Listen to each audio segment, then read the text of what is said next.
मिलके होती थी कभी ईद भी दिवाली भी, मिलके होती थी कभी ईद भी दिवाली भी, आज ये हाल है कि डर डर के गले मिलते हैं।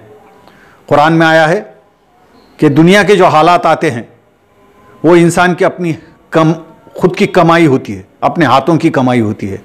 कोविड-19 ने पूरी दुनिया में तहलका मचा रखा है। वो लोग जिनको संसाधनों पे यकीन था लाखों की तादाद में मर चुके हैं।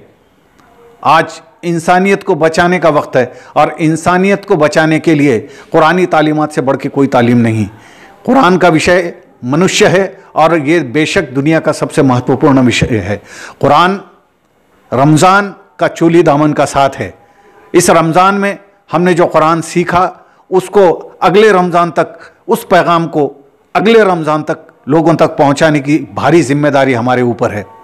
कुरान अपने भेद को उन लोगों पर नहीं खोलता जो सच्चे दिल से कुरान को समझना नहीं चाहते।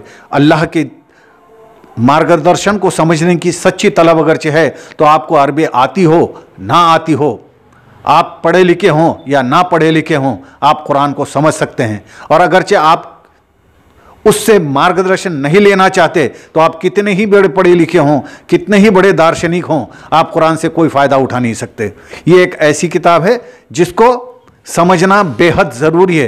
30 पारों का लंबा ख़त है जो हज़रत इंसान के नाम से आया हुआ है। अगरचे आपको आपके नाम कोई ऐसा ख़त आ जाए जिसकी भाषा आप नहीं जानते तो आप जब तक उस ख़त को उस आदमी से पढ़ा नहीं लेते जिसको वो भाषा आती है आपको चैन नहीं मिलता। लेकिन ये 30 पारों का ख़त हमारे नाम आया हुआ है और हम इसको पढ़कर समझना नहीं चाहते, ना उससे पढ़वाना चाहते हैं जो समझता है। हम सिर्फ तिलावत करते जाते हैं। ये सिर्फ सवाब की किताब नहीं है, ये अमल की किताब है। इसलिए कुरान का ये पैगाम जब तक हम पूरी दुनिया तक नहीं पहुंचाएंगे तो कोविड-19 के तरीके से ये जो मुसीबतें आ रही हैं वो आने वाली हैं। लिहाजा कुरान की मंशा को समझें, उसके भेद को समझें और लोगों तक कुरान के पैगाम को आम करें।